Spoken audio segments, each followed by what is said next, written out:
We're continuing with Chapter 4 of The Ultimate Evil, an investigation of America's most dangerous satanic cult by Maury. Her name was Stacy. The 6:15 p.m. ferry from Pachago, Long Island, to Davis Park on Fire Island was nearly empty as it nudged the narrow pier, reversed its coughing engines, and was secured in place with thick mariners lined by the small crew of teenage deckhands. It was Saturday night, July 30th, and as the gangplank rattled noisily landward, only a handful of casually dressed passengers alighted onto the aging wooden dock, which was sometimes known as Presbyterian Dock, most likely for a patently ungodly reason hidden in the weathered structure's colorful past. The scene was in stark contrast to the previous evening, when the Friday ferry swelled to capacity with beach house shareholders, or groupers, as they were cynically termed by homeowners and renters who could afford the price of a summer place without the assistance of co-contributors. As a national seashore and weekend rental on the Atlantic Ocean, Davis Park and all 32 miles of Fire Island had a direct human link to the city proper that was never severed for more than 5 days at a time, beginning late on Friday afternoons and continuing until the last ferry slipped into the marina at 11 p.m. The hottest news from the Apple was borne by the harried secretaries, admin, artists, writers, accountants, and other white-collar types who emerged from the steaming bowels of the summer city to decompress in the salt air and sun until Sunday nights, when a reserve exodus veered toward the distant unseen metropolis. Mostly, the summer people were young, and because they were personally affected by the Son of Sam killings, their jobs, weekday lovers, and analysts left behind, but they carried their dead and preoccupation with Sam off the ferries with them. A fact evident from the tone of conversations which drifted through the Friday swarms as the weekenders loaded groceries and baggage onto squeaky red wagons which they lugged behind them as they slowly trekked to their homes.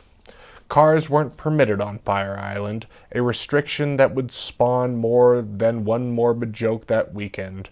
Most of Son of Sam's victims had been shot in parked autos. There were also few sidewalks in Davis Park. Instead, 6-foot-wide elevated boardwalks wearing rustic names like Beach Plum, Spindrift, and Whalebone weaved through the sandy landscape. The home I rented was perched midway between the bay and the magnificent beach on the Atlantic side of the island, and was no more than 200 yards from the water in either direction.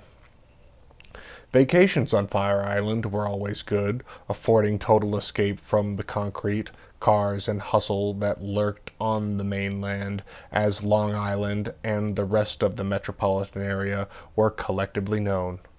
But on Saturday, July 30th, the mainland was on our minds. George Austin, my wife, Lynn, and I stood on the dock and mingled with the oil-glistened hordes of day-trippers who were leaving on the 6:15 ferry's turnaround run to Patachago. Lynn was departing too, returning to Westchester to visit her recently retired parents, who just arrived in New York from their new home in Florida. George and I would remain for the weekend, spruce up the house, and leave the beach on Monday, August 1st. Stay on the parkways when you go through Queens and the Bronx, I dutifully reminded Lynn as the ferry prepared to sail, and above all, don't pick up some guy and go parking with him. Lynn managed a weak laugh while George, who was accustomed to such comments, shook his head. I'll phone you in a few hours, I added, after you've had enough time to get home. It's still early. If anything's going to happen tonight, it won't go down until late. You should be home before 10, so no sweat. I'll be fine. Don't worry a bit, she replied. I'm not worried about you. I just don't want to be pulled away from the island until I absolutely have to go. That's all. I deadpanned. Bastard, she grinned, and boarded the boat. We waited as the ferry, a wheezing blue and white aberration knighted the Highlander many years before, slowly inched its way into the deep water channel it would follow on a 6-mile voyage across the bay. Lynn waved from the stern of the top deck as the ship slid past the marina boundaries and opened its throttle with a gurgling roar as it cleared the outlying channel marker. With all the guests who'd visited during the vacation, I must have seen 8 ferries come and go. This one, for an unsettling reason, felt different. One of us was going back, leaving for safety and serenity of the summer hideaway on a night just about all the smart money in town thought Son of Sam would strike. The apprehension seemed foolish. I knew, but I also knew that it was real. These were frightening times in New York. Excuse me, I have to take some supplements.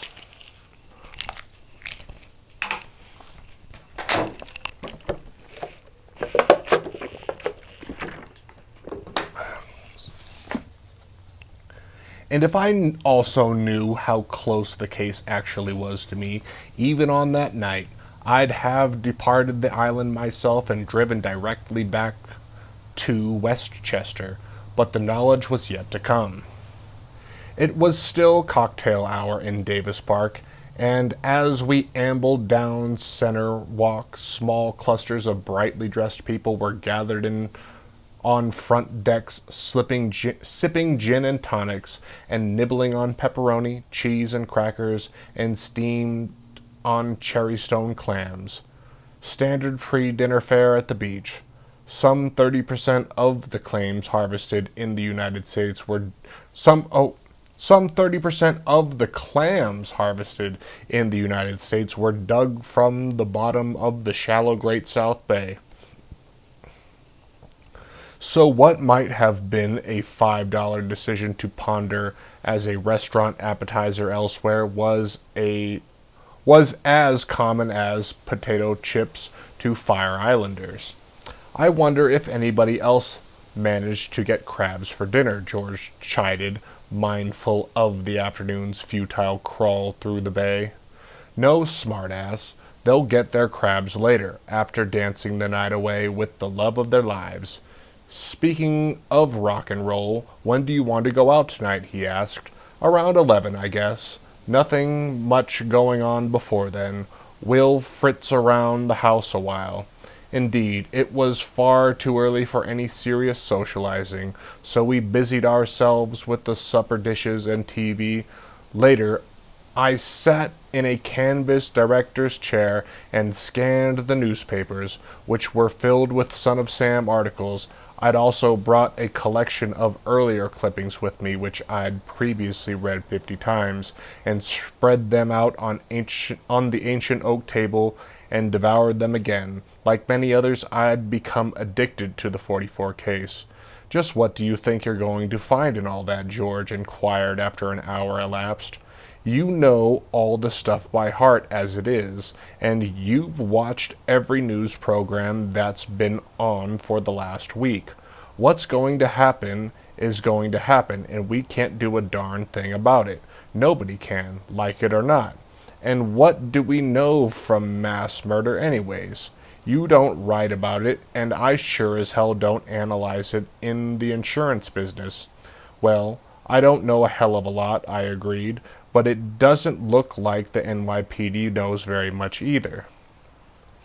This shit's been going on a long time, and a year yesterday, and they have zilch. They must have 1 million cops out tonight because of this anniversary thing. In Queens and the Bronx, right? Yeah, I wondered why only the Queens and the Bronx. Sam, I mean, he must know the streets. All the shootings happened near the parkways, George suggested. They think that's significant. Easy access and escape with a car, meaning he uses a car. That's a pretty safe bet. But they don't have any car ID'd. I cut in. They've probably got a couple of possibles, but nothing firm at all. There was something about a mustard-colored car at the disco in Queens, but that's it. Nothing solid that's hit the papers. I held up a dog-eared map of the shooting sites from the Post. A lot of people are trying to make some sort of design or pattern by drawing lines between the different spots where he hit. It can look like a triangle if it's done a certain way.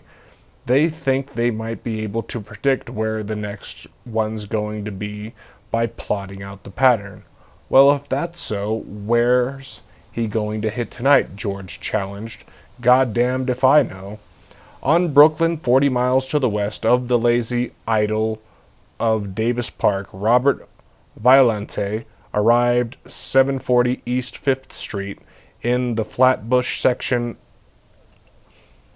and parked near a fire hydrant in front of the brick three-family home. From the second-floor terrace, Jerry Moskowitz gazed curiously from his lounge chair as Violante emerged from his father's 1969 brown Buick Skylark and, reading the address through the gathering dusk, opened the small iron gate and climbed the front stairs. Nice-looking kid, Jerry thought, as behind him in the apartment the doorbell rang, and on time, too. Jerry, 53, a burly, graying truck driver for the Dolly Madison Ice Cream Company, looked at his watch. It was 8:05 p.m. Hey, Nisa, he called in to his wife. Tell Stacy her date's here. Nasa Moskowitz, 43, a vivacious, outspoken, auburn-haired woman with a keen interest in anyone her daughter went out with, hit the buzzer and opened the door to let Violante into the apartment. Stacy's younger sister, Ricky, who met Violante 2 nights before at Beefsteak Charlie's, remained in her room while her parents and Violante made small talk as they waited for Stacy. What are you kids going to do? Jerry queried. The Son of Sam guy is all over the papers and TV. Violante quickly assured Jerry that they'd probably go to a movie in Brooklyn before stopping for food or dropping by a disco. At that moment, Stacy appeared from her room. I'm glad you've met already, she announced brightly and asked Violante to sit for a minute. This time, Nasa asked their destination, and Stacy let Violante answer again. We're probably going to see New York, at the Kingsway, and then get something to eat. That's sensible, Jerry observed. I don't want you kids getting anywhere near trouble out there. We won't. I'll call you, Mom, said Stacy, who always made it a point to touch base with their mother during her evenings out. With that, the young couple rose to leave. Now I want you to have a good time, but remember, that Son of Sam, Nasa warned. This is Brooklyn, not Queens. And anyways, I'm a blonde. We'll be just fine, Stacy remarked, and tossed her mother a reassuring smile. Jerry and Nasa, who were now joined by Ricky, stood on the terrace as Violante opened the passenger's door for Stacy before letting himself into the driver's side of the car. Look at that, Jerry, Nasa gushed. She hasn't stopped talking about him for 2 days. She said he was a real gentleman. When's the last time you saw that? Yeah, it's been a while, Jerry nodded. He seems like a nice kid. Must come from a good Italian home. Together, the Moskowitzes watched the Skylark pull from the curb and rumbled down East 5th Street until it disappeared into the twilight. In the city of Yonkers, some 40 miles north of the Moskowitz home, David Berkowitz was cognizant of the growing darkness. He knew it was time to be on the road. The night would be one of motion for people who were or would become part of the case. At 8 8:20, the Omega Task Force was fanning out from the 109th Precinct in Flushing, Queens, to blanket the residential and disco areas of the borough and the Bronx.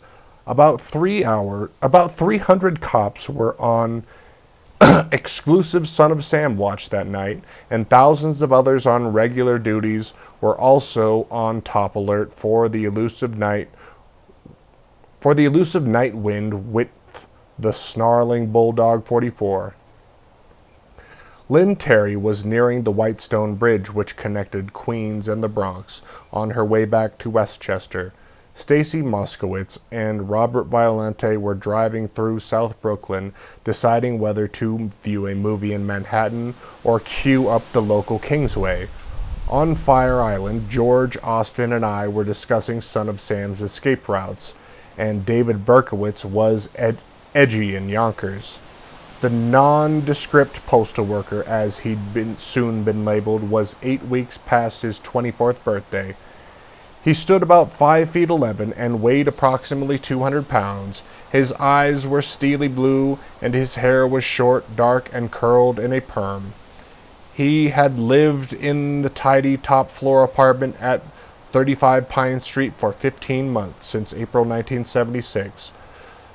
To most who knew him, Berkowitz, outside of a brush with born-again Christianity that turned some people off, was a nice guy, quiet, not pushy, a follower rather than a leader, just one of the guys. An Army veteran who was discharged in June 1974, he'd held a handful of jobs since returning to civilian life. He'd been a security guard, a construction worker, and a cab driver for the Co-op City Cab Company in the Bronx, where he formerly lived. His life was different then. Dressing to go out, Berkowitz donned a short-sleeved gray shirt, a pair of blue half-sneakers, blue jeans, and despite the searing July heat, a blue denim jacket. Passing up the elevator, as was his habit, he trotted down the 7 flights of stairs to the lobby of 35 Pine, a newly refurbished high-rise building. Opening the glass door, he bounded up the front steps to street level and walked to his car, a 1974 Ford Galaxy, which was cream-colored with a black vinyl roof and black wall tires. The car, as it frequently was parked a block north and east on hilly Glenwood Avenue. Sliding behind the wheel, Berkowitz cranked the engine, which needed a tune-up, and climbed east on Glenwood to Park Avenue, where he made a left. He drove 1 block to Lake Avenue, turned right, and drove down a slight incline and past a row of stores before making a right on Ridge Avenue and beginning to descend the steep hills of Yonkers as he angled toward the Sawmill River Parkway. Finally entering the parkway on Yonkers Avenue, Berkowitz veered south toward Manhattan. Paralleling the Hudson River, he played with the buttons on the Galaxy's radio, alternating between rock music and all news, Winds, and WCBS. The broadcasts were highlighted by reports about the .44 caliber killer. Within hours, the radio would be crackling with another report, that of what would become the most sensational homicide and follow-up investigation in the history of New York, and also one of the most infamous and controversial shootings in the annals of recorded crime in the United States. Into Manhattan now, Berkowitz excited the West Sideway at the construction site at 56th Street and followed the detour to 34th. He made a left at the traffic light and soon found himself in familiar territory, a location of the Universal Car Loading Corp., where he'd once worked as a guard for IBI security. At 34th and 9th Avenue, he turned right, continued south for several blocks, again turned right and came out on 10th Avenue at 31st Street. He looked for a parking spot, found one, and walked to a food stand where he ordered a quick dinner on the fly. He didn't have much time to spare. He had a rendezvous in Brooklyn. At 8:45 p.m., Robert Violante and Stacy Moskowitz had themselves arrived at a joint decision concerning dinner. They opted to skip having a meal before going to the movies and would stay in Brooklyn. They also agreed to drive down to Gravesend Bay to watch the ships in the harbor before catching the 10 p.m. showing of New York, New York. The young couples, enjoying each other's company immensely, drove west on the one-way Shore Parkway service road in Benhurst and stopped under a street lamp opposite a playground and softball field at 17th Avenue. This stretch of Shore Parkway was known as a parking spot for couples, a sporadic dumping ground for abandoned cars, and a place where on-duty police would occasionally coop for coffee breaks. A high-bent chain-link fence separated the service road from the Greenbelt and the rush of traffic on the Belt Parkway. Behind the couple's car, a pedestrian footbridge rainbowed the highway and led to an esplanade where a handful of park benches faced Gravesend Bay, a sadly appropriate name for the body of water. In the distance, the necklace of lights from the Verrazano Narrows Bridge twinkled in the near darkness, and beyond the span loomed the distant purplish hulk of Staten Island. Several tankers lolled easily in the bay, riding quietly at anchor. A full moon was rising, and after an hour of talking and a stroll down to the water, Violante and Stacy drove to the Kingsway Theater at Coney Island and Kingsway Avenues. From the lobby, Stacy phoned her mother to report she was having an excellent evening. At 10 p.m., the couple settled into their seats, hoping to be entertained by the multiple talents of Liza Minnelli. After watching the 11 o'clock news, George and I walked to the marina where I called Lynn from a phone booth outside the police substation. Inside, two bored Suffolk County officers were leaning back in wooden chairs. "They're sure as hell not on the task force," George cracked. "Life at the beach does go on, doesn't it?" Lynn answered the phone just after 2 rings and reported her trip back was uneventful, but she noticed what appeared to be a number of unmarked police cars near the toll booths on the Whitestone Bridge. "Great," I replied. "If you can spot them, do they think the killer can't? What'd they look like?" "Well, they had no chrome on them, no white walls, 4 doors, bingo. The whole country knows about the Dragnet and their unmarked cars. Might as well have neon lights on them. Next, we'll have the Goodyear blimp over Forest Hills." In fact, Lynn's observations were correct. The Whitestone and Throgs Neck bridges, which linked Queens and the Bronx, were high on the police priority list. They were reasonably certain the killer had a car and used the spans to travel between the boroughs. They were right.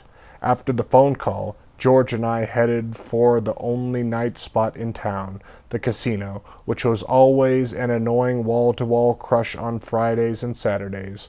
But on a positive note, if one wanted to find the action in Davis Park, one knew exactly where to look. But that night, surprisingly, the crowd was more subdued than usual. Between Jimmy Buffett's Margaritaville jukebox disco and Rita Coolidge covering Jackie Wilson's classic rocker, higher and higher conversations were almost all concerned with Son of Sam. "Jesus, he's really out here too, isn't he?" George observed as we exchanged theories on the killer with some friends at the bar. Around us, other discussions were as animated. Hypotheses were flowing as fast as screwdrivers were being poured into the plastic cups that passed as casino crystal. Girls were comparing the guy who just asked them to dance with police composites that were indelibly branded into their brains. Anyone who came across as even a little different aroused suspicion. We'd never seen anything like it, but it was sure that similar scenes were being played out in night spots all over the metropolitan area, except in Queens and the Bronx. Those singles bars were empty. This is a little much, I said. What the hell do they think he's going to do? Shoot them and escape in a speedboat?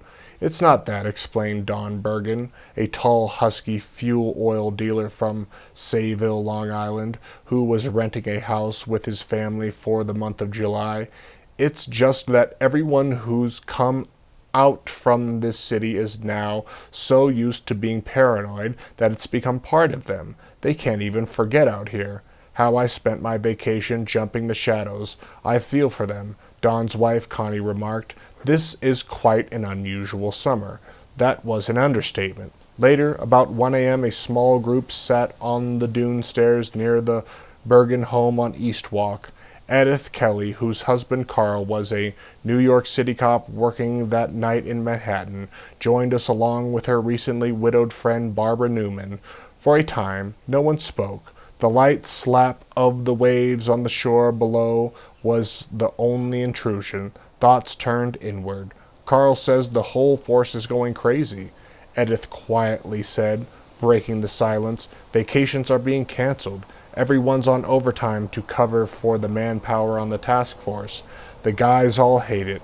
This kind of thing is like a domino effect. It upset the balance of the whole police department. I wouldn't want to be the owner of a disco in Queens," added Don Bergen, ever the businessman. "I kept reading how those places are really hurting. And maybe some other places after tonight," said George. "It's gotta be tonight. It's so damn peaceful here. We're so close to that zoo over there, but still so far from it all. I'd say tonight's the night." "Who the hell knows," I said. "But it damn well sure could be tonight, unless they scared him off with the dragnet." "Well, maybe he'll go somewhere else," Barbara Newman stated. "Could be. I was enjoying my role as a student of the case. Maybe into New Rochelle, somewhere just across the Bronx line. I believe Sam lived in Lower Connecticut, Westchester, or the North Bronx. There was no specific reason for this option. It was just a feeling based on the escape routes and the fact that the first shooting occurred in the northeast Bronx. Perhaps Sam, unsure of himself on the maiden flight, hadn't ventured too far from the nest. Well, why not? Brooklyn, good old Brooklyn. Connie Bergen, a native of the Bensonhurst area where her parents lived, was tentatively serious when she spoke.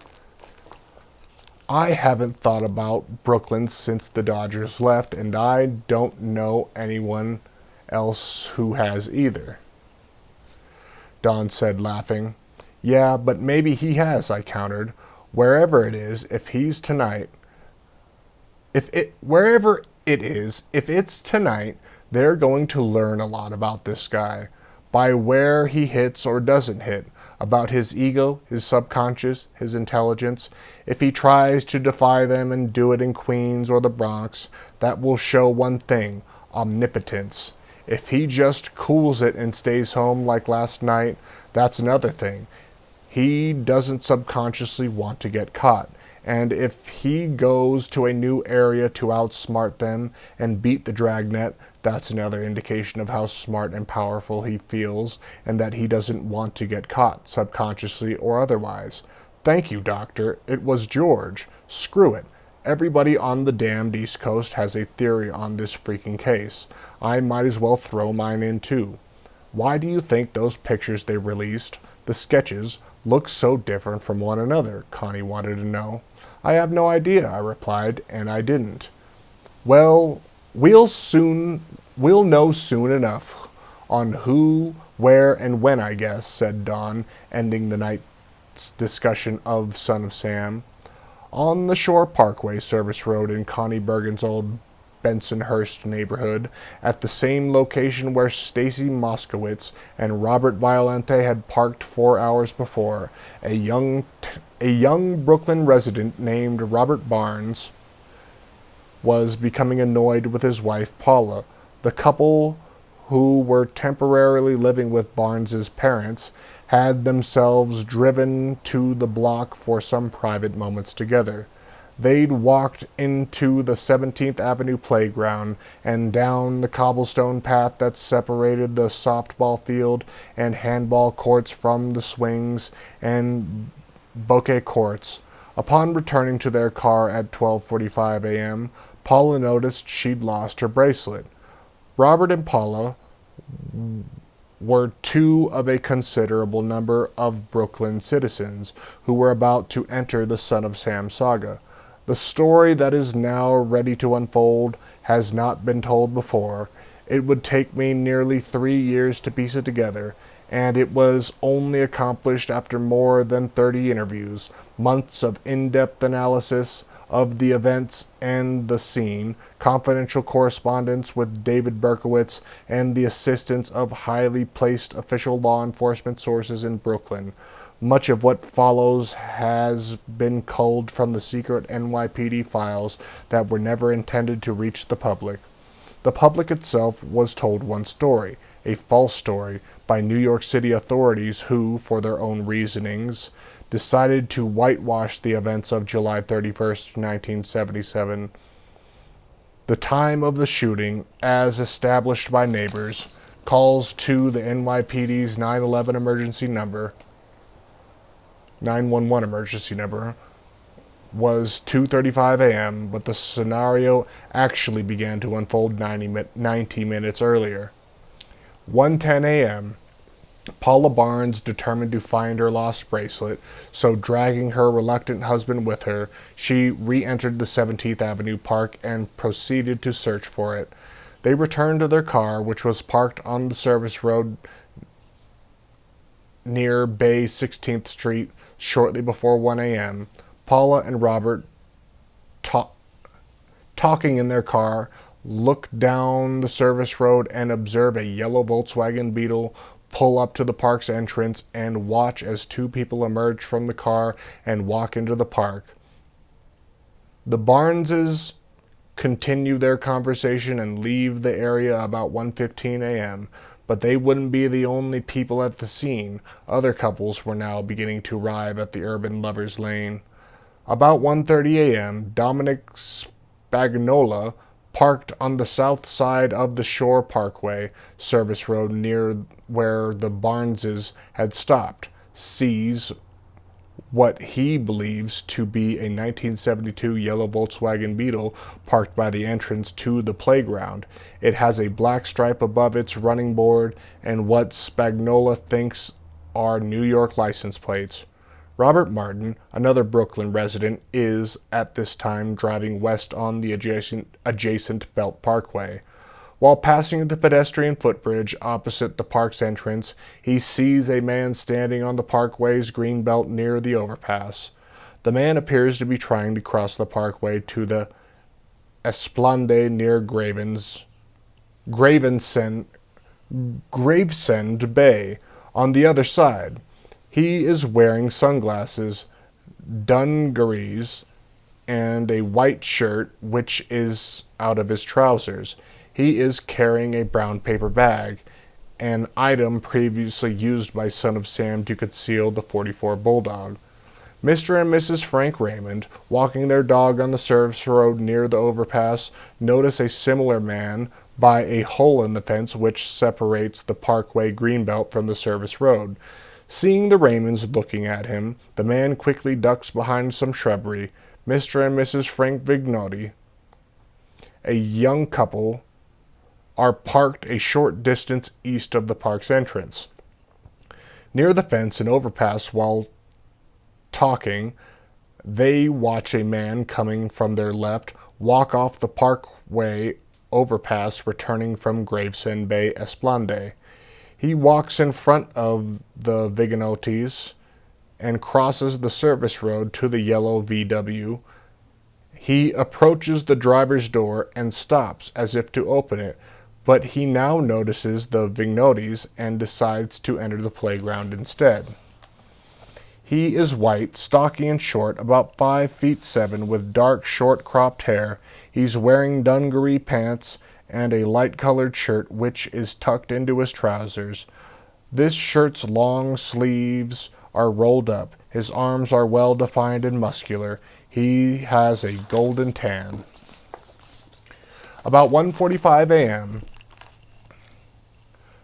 Ziano, 19, is seated with his date, Debbie Costanza, in a borrowed blue Corvette which is parked adjacent to the fence opposite the playground, a short distance ahead of where the Vignotis were parked a few minutes earlier.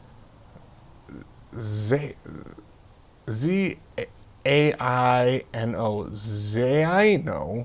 Zaino, the co-owner of Coney Island Auto Repair Business, was formerly parked under the sodium street lamp near the overpass, but pulled forward 2 car lengths to a darker spot.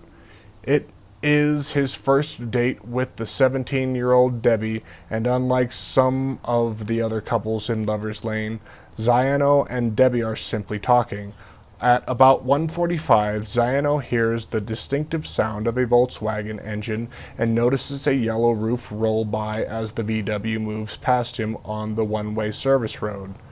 A few minutes later, Robert Violante and Stacy Moskowitz, returning after the movie and stop at a disco, pull into the vacated space 3 car lengths behind Ziano and Debbie. They are in Ziano's former location under the street lamp, with the illumination from the light and added effect of the full moon. The Shore Parkway service road is almost as bright as day. 2:05 to 2:10 a.m.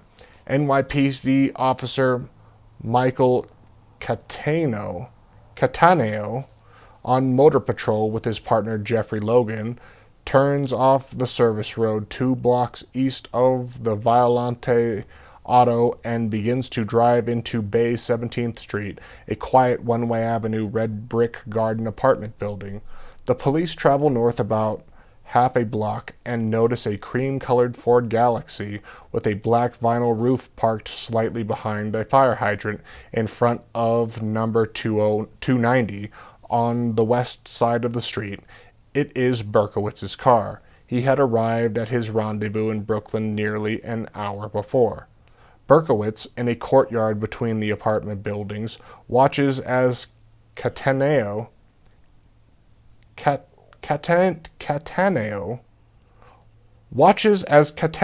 alights from the police cruiser, walks to read the address on the wall of 290 Bay 17th, and returns to the curb to begin writing a traffic ticket. He inscribes the 2:05 time designation on it and then inserts the ticket behind the Galaxy's windshield wipers. He re-enters the police car and the 2 cops leave, only to stop again to ticket 2 double-parked autos further up the street near 262 Bay 17th.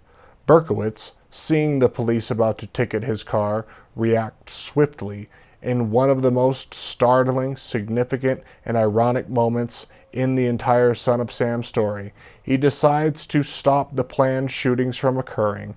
Hurrying back to the park, he confronts at least 2 accomplices and tells them his car is at the moment being ticketed and that the attack should be canceled or moved to another location.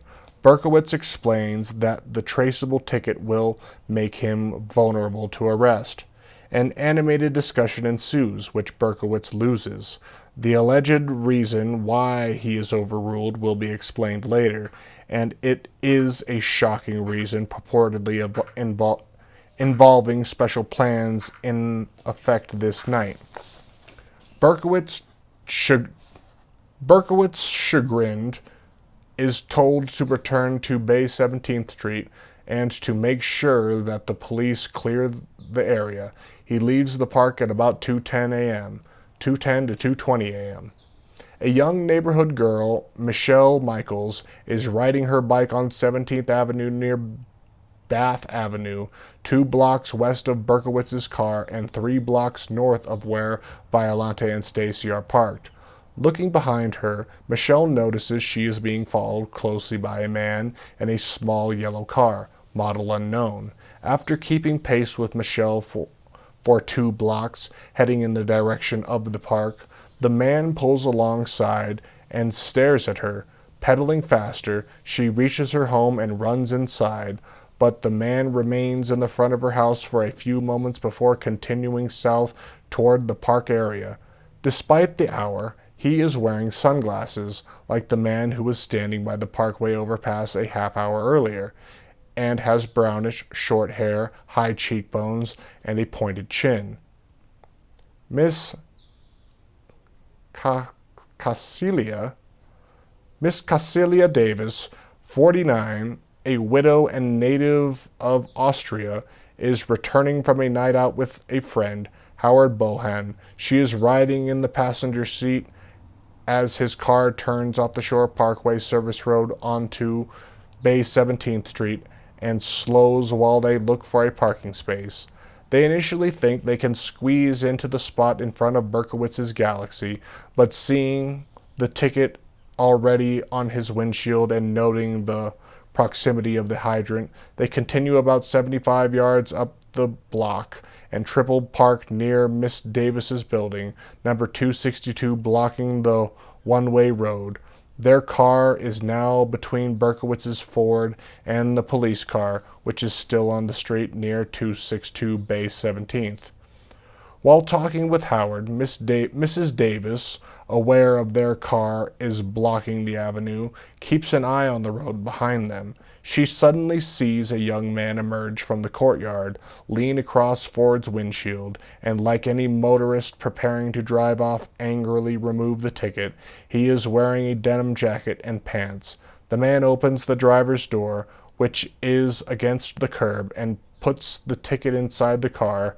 He then defiantly openly leans against the ajar door and watches intently for several minutes as Patrolman Cataneo, laughing and joking with his partner, Logan writes his second and third tickets on Bay 17th Street that night. When Cataneo finishes, he climbs back into the police cruiser. Mrs. Davis, meanwhile, has invited Howard inside for coffee and asks if he will accompany her while she walks her dog. Howard declines, looking at his watch and pointing out that it is already 2:20 a.m. Who drinks coffee at 2 a.m.? And is... Oh. Howard declines, looking at his watch and pointing out that it is already 2:20 a.m. and he is due at his supermarket job early in the morning. As the police, who are in front of Howard's car, start to drive off, Mrs. Davis sees the young man down the block quickly enter his Galaxy and speed up behind her and Howard. Clearly agitated, he blares his horn loudly several times to get by. Mrs. Davis climbs out and walks behind Howard's car and in front of the Ford. As Howard drives off, she stands on the curb, looking at the profile of the impatient young man in the Galaxy as he passes. She notices the denim jacket and the dark, short-cropped hair.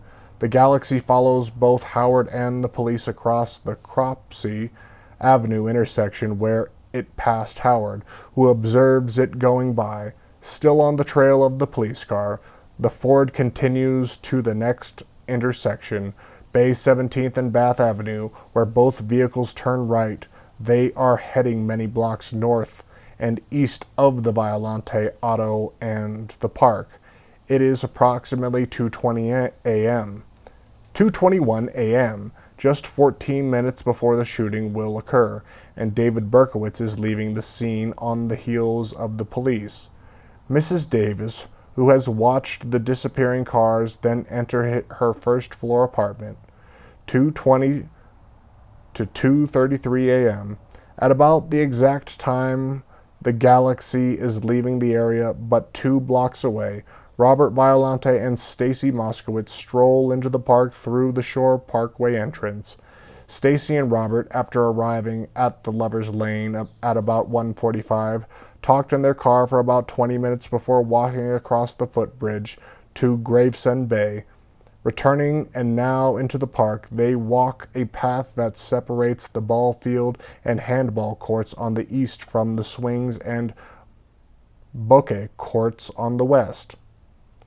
Leaning against the restroom building in the shadows beneath a broken park light near the end of the path is a man Violante terms a weird, grubby-looking hippie. His hair is dark, curly, and all messed up down over his forehead. He is stocky and wearing either a bluish denim shirt or jacket with a t-shirt underneath. His sleeves are rolled up. He is unshaven, tanned, and has piercing dark eyes. Robert and Stacy pass within 10 feet of the man, who continues to lean against the restroom building as the couple turn left to enter the swings area. Together they ride the swings for about 5 minutes before returning to their car, parked beneath the street lamp. At about 2:25 a.m., they do not see the man as they leave. Ziano, who notices the couple return, will later agree with Violante's estimate of the time, as will Donna Brogan, who is parked with her boyfriend, Jonna Hogan, opposite the Violante auto and slightly behind it. Donna had seen Robert and Stacy enter the park, stay there 5 minutes, and return to their car about 2:25.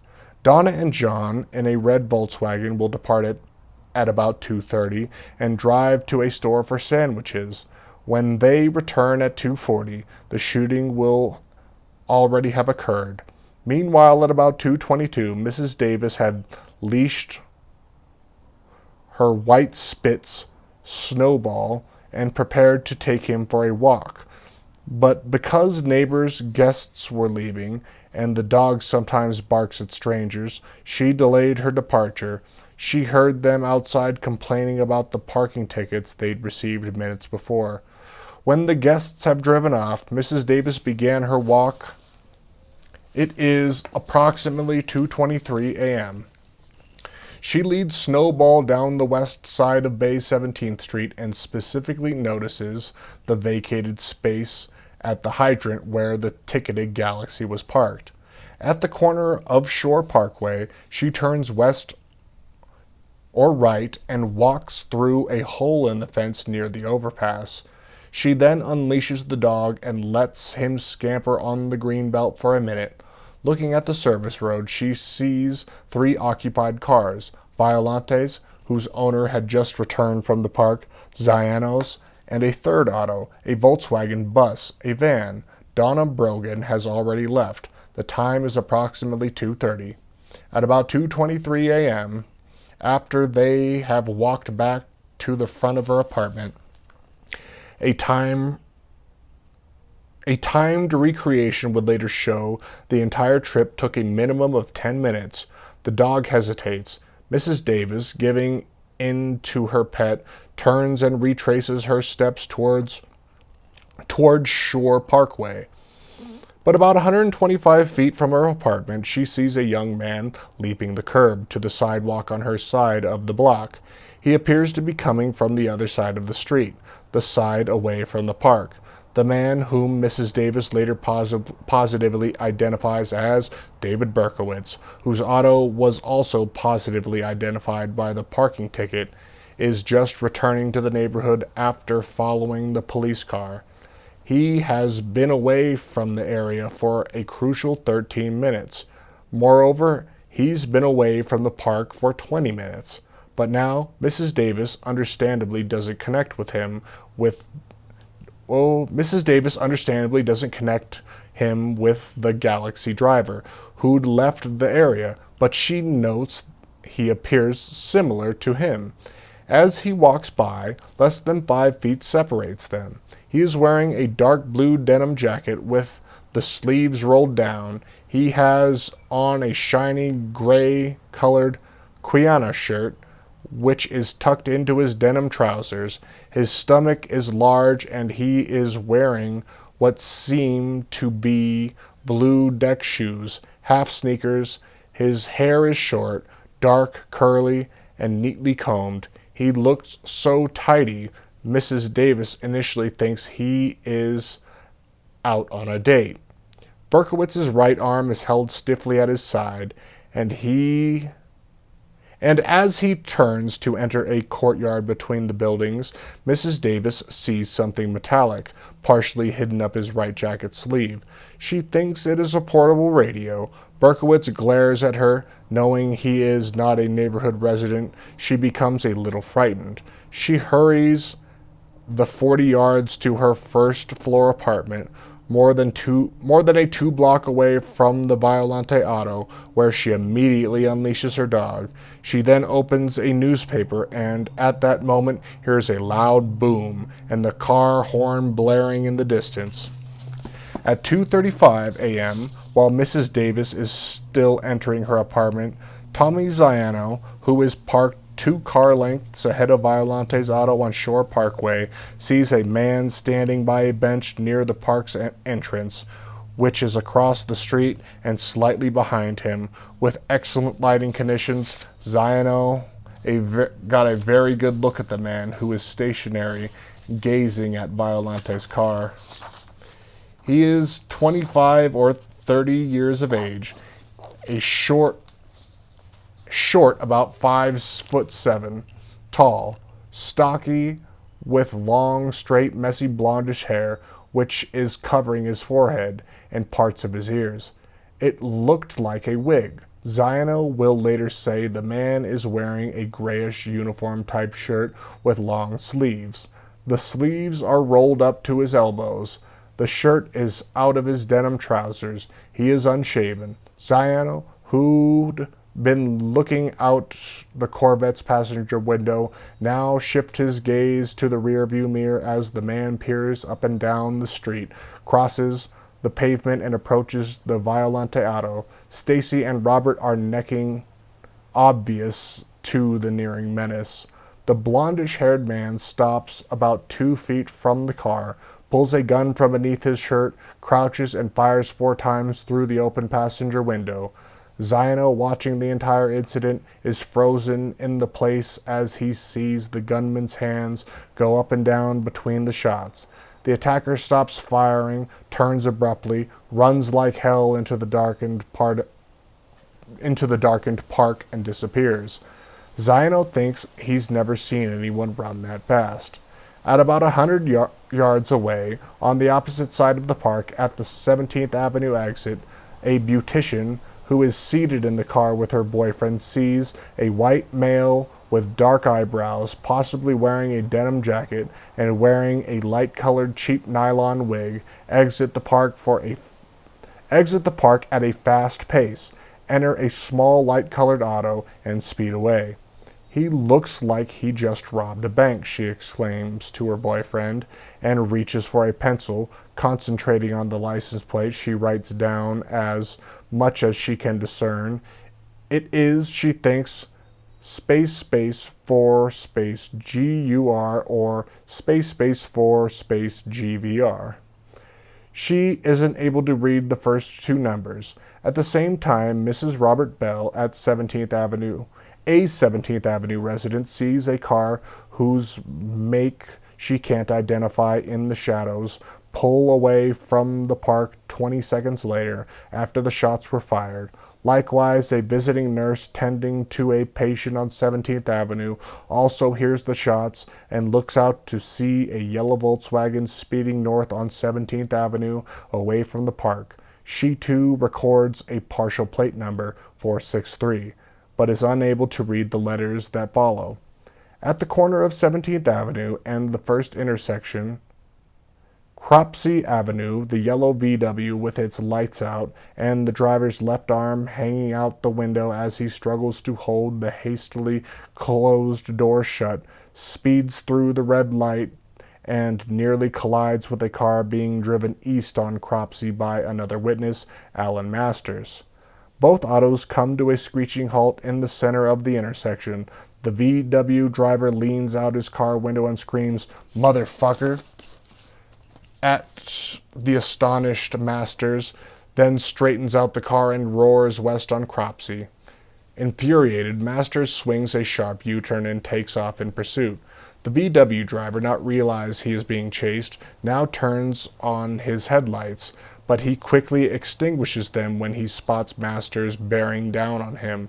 Masters, in a vain attempt to read the VW's license plate, hits the floor button for his high beams. He thinks the plate may be a tan New Jersey plate, lighter than the New York's amber, but he isn't sure. The pursuit continues west on Cropsey to 15th Avenue, where the yellow VW Beetle makes a hard left turn at high speed and again accelerates in an attempt to lose Masters, who is closing the ground between them. At Independence Avenue, the VW abruptly turns right, veering wildly down the narrow one-way street in the wrong direction, with Masters still in pursuit. At the end of Independence Avenue, the VW swerves to the right onto Bay 8th Street. The driver then swings a hard one-motion U-turn and heads straight back at Masters. The Volks passes the witness and hurtles up the access ramp to the Belt Parkway. The chagrined Masters also executes a U-turn, but is stopped at the ramp's entrance by another car leaving the parkway. Seconds later, he speeds up the ramp, which offers entrances to the Belt in both east and west directions. He slows, looks east toward Coney Island, and sees no taillights or cars, so he enters the parkway westbound toward the Verrazano Narrows Bridge. But by the time he reaches 4th Street, he realizes the elusive VW has escaped. Masters may not have been sure of the license plate's state of origin, but he wasn't the least bit uncertain about the description of the VW driver. He was male, white, 28 or 32 years old, high cheekbones, face narrow at the bottom, slight cleft chin, flattish nose, shadowy unshaven face, narrowish very dark eyes, hair messy, stringy and brown combed left or right. The VW driver also was wearing a bluish-gray long-sleeved shirt, which the sleeves rolled up to the elbows, a feature Masters spotted at the time of the near collision, when the VW driver's left arm was extended out the window as he tried to hold the door shut. Mr. Masters was a hell of a witness. His observations were as concise as the cops. Even as the VW driver was fleeing from the top of the park, two neighbors were witnessing events that would receive little attention from the police, but would, in time, prove to be extremely important. First, on the immediate east side of the park, in her Bay 16th Street apartment, which faced the playground, Mrs. Mary Lyons, within seconds of the shooting, hears cries for help, violantes, and the sound of a car horn blaring, also violantes. Investigating, she looked out her window. She saw a man, ignoring the pandemonium, walk casually out of the park's handball courts and continue to stroll across Bay 16th Street toward her building. She described a man identical to the one seen by Mrs. Davis, who was face to face with Berkowitz directly behind Mrs. Lyons' building less than 3 minutes earlier. Mrs. Lyons noted a male white 25 to 30 dungaree jacket, dungaree pants, and dark brown curly hair. Berkowitz would later say he left the scene by precisely this route. In the second report, Mrs. Thomas Valens observed yet another car leaving the scene in a highly suspicious manner. Mrs. Valens lived on Bay 14th Street, the block adjacent to the park's western side. She was standing in front of her home shortly after the shots were fired when she saw a small yellow car with its headlights flashing on and off speed past her. The headlight flashing technique is not a routine normally employed by innocent citizens. It is used when one wishes to prevent one's license plate numbers, which are illuminated by bulbs, from being read. The lights are turned on to enable the driver to quickly appraise the road ahead before shutting them off again. As the gunman disappeared into the park, Robert Violante knew he was hurt badly. He looked at Stacy. He heard her moaning, but he couldn't see her. A .44 bullet which smashed his left eye and severely damaged the right one, had blinded him. He was bleeding profusely. Violante immediately leaned long and hard on the Skylark's horn. He then stopped, climbed from the car, wrapping one arm around the street lamp, began to cry for help, and pressed the horn again. Tommy Ziano, in the Corvette in front of Violante, had remained stone still during the shooting, and watched the gunman until he disappeared into the park. His date, Debbie, had seen nothing, and in fact didn't know the explosions she heard were shots. Now, however, the smell of gunpowder hung heavily in the humid night air. That was the fucking son of Sam, Ziano yelled frantically, reaching to start the Corvette's engine. What the fuck are we doing here?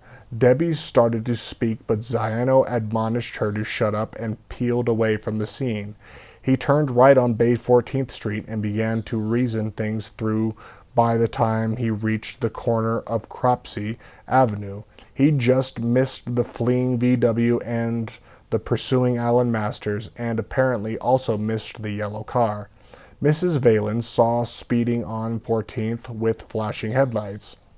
Ziano turned right on Cropsey, looked down both 17th Avenue at Bay 16th Street and saw nothing. He knew a police station was only several blocks away, so he drove directly to the 62nd Precinct on Bath Avenue, passing all the traffic signals en route. Seeing a cop standing on the corner by the station house, Ziano squealed to a stop in front of him. He blurted out there'd been a shooting on the service road near the park, and then hurried back to the scene. When Ziano arrived on Shore Road, Violante was lying on the street, and off-duty Port Authority officer Richard Sheehan was standing over him. Sheehan, a resident of Bay 14th Street, had heard the shots and rushed around the corner to the Violante car. As Ziano slowed down, Sheehan waved his badge at him, and Ziano halted the Corvette together. They covered Violante with a blanket they found in the back of the victim's car. Stacy, gravely wounded but still conscious, was sprawled across the Skylark's front seat. In a few moments, Sector Officers Cantaneo and Logan, who may have made a routine stop at a diner after being tailed by Berkowitz, pulled up at the shooting site. Cataneo looked into the car and saw Stacy. She didn't know she'd been shot in the head. I just got sick in the car, she muttered. If only that could have been so. The son of Sam had made his choice. He outwitted the hapless Omega Dragnet and struck in Brooklyn. He was the devil playing God, and the New York City Police Department seemed powerless to stop him. Police Commissioner Michael Codd, acknowledging that the force's blanketing of Queens and the Bronx was a disastrous failure, said, "We've got an entire city to protect now. Sam is telling us he can strike anywhere." The description of the yellow VW driver provided by Alan Masters would dovetail perfectly with Tommy Ziano's portrayal of the gunman, a key point right down to the unshaven and rolled-up sleeves. It was also very similar to Violante's sighting of the grubby-looking hippie in the park, and with exemption of the hair, it matched the description the Vignotis would supply of the man who approached the yellow VW on the service road an hour before the shooting. But in no way would the descriptions provided by Masters, Ziano, Violante, or the Vignotis, whose suspect was of noticeably short stature and not wearing a jacket, match Mrs. Davis' account of the man who would turn out to be David Berkowitz. He of the roving galaxy. He who was clean-shaven, carefully coiffured, wearing a dark blue denim jacket with rolled-down sleeves, and who was so neat Mrs. Davis first thought he was out on a date. Critical elements of timing and movement also would be missed by the police. Afterwards, when it really mattered to explain, Berkowitz, by his own statement to authorities, would acknowledge he watched his car being ticketed on Bay 17th Street at 2:05 a.m. The time on the ticket. He would further state he removed the ticket from the car's windshield just as Mrs. Davis, who didn't know the specifics of the unreleased confession, had seen. This occurred between 2:10 and 2:15, according to her and to Howard Bohan, who looked at his watch a few minutes later. Berkowitz also would confess that he next stood watching the police again just as Mrs. Davis said he did. To close the loop, the first of the two other parking tickets written on the block after the Berkowitz summons was timed at 2:10 a.m. Then still another ticket was written by the police as they leisurely conversed in the front of Mrs. Davis's building, and she said they examined two additional cars without ticketing them. Together, these actions could easily amount for at least another 5 to 7 minutes beyond 2:10. Berkowitz, in his 1977 confession, would say he stood watching the police for about 10 minutes, and he was right since he returned to Bay 17th from the park at about 2:10, and Howard Bohan's watch pinpointed 2:20 as the time the police began to depart. As of this point, all the statements and the physical evidence complement each other. However, the Davis, Bohan, and Berkowitz accounts would now differ drastically, as they would have to for Berkowitz to claim he was the gunman. Berkowitz would confess after removing the ticket and watching the police. He returned to park, sat on a bench, watched Stacy and Violante enter the park and ride the swings, saw them return to their car, waited about 10 minutes, and then shot them at 2:35, the time established by the call to the 911 computer. There are significant factual contradictions on his account. For one thing, Berkowitz would say he was far down in the park and seated on a bench. Violante, however, said he and Stacy passed within 10 feet of the man who was leaning against the restroom building, not hidden far down in the park or seated on a bench. He saw us and we saw him. We went right by him, Violante would tell me, and he was leaning against the park house. He wasn't near the bench at all. But even more importantly, Mrs. Davis and Howard both state the Galaxy driven by Berkowitz left the neighborhood at 2:20 following the police car blocks from the park. There is no question that the Galaxy moved. The car was in fact ticketed, and Berkowitz and Mrs. Davis agreed that he removed the ticket and stood watching the police after that.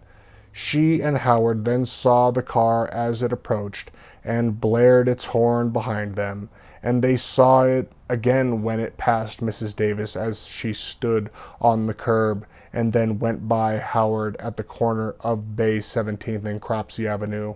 Also, while walking her dog, Mrs. Davis specifically noticed the vacated spot at the hydrant where the Galaxy had been. What this means is that by all accounts, even Berkowitz's, he could not have been the man seen by the victims in the park at 2:20, a time established by Violante, Ziano, and Donna Brogan. Even allowing for minor miscalculations on the exact minute, Berkowitz, by his own statement, would have been away from the park for an entire 20 minutes from 2:05 until 2:25. The man in the park, moreover, was already lounging against the restroom when the victims entered. He didn't show up midway through their ride on the swings, but beyond that, Mrs. Davis put Berkowitz totally out of this area beginning at 2:20 when she saw him leave to follow the police. And he was still away from the park at 2:33, just 2 minutes before the attack, when he passed Mrs. Davis on foot while she was walking the dog. The second sighting of Berkowitz would highlight yet another major contradiction in his confession. If, as he claimed in 1977, he removed the ticket, went back to the park, and didn't leave it, what was he doing 2 blocks away on Bay 17th Street again at 2:33? There is only one credible answer. He had just returned to the area from following the police and hadn't been in the park at all since the argument with his accomplices at about 2:10.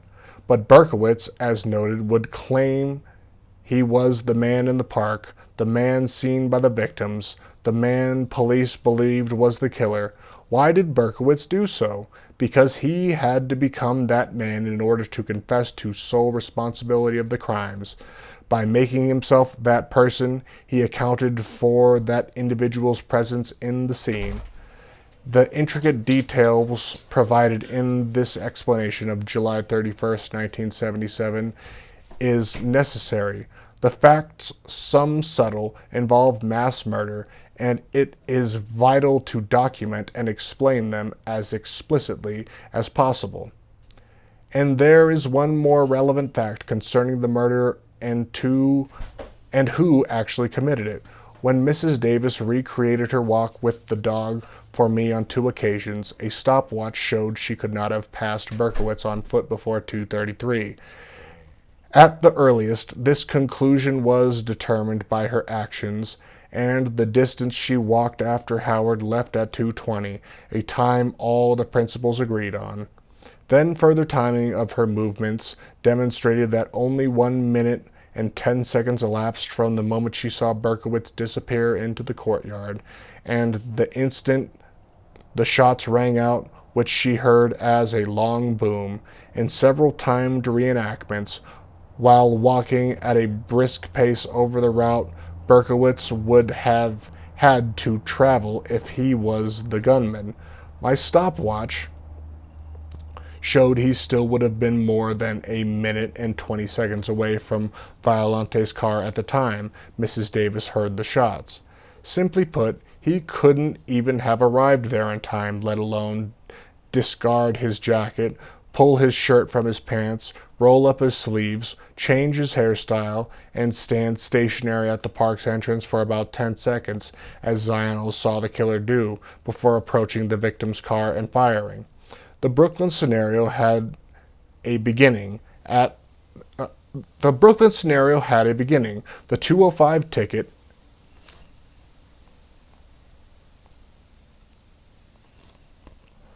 The 205 ticket and a computer logged ending at 2:35 with those bookends, Howard Bohan's watch, numerous interviews, and the timing of the movements of the principals and measurements of the distances traveled.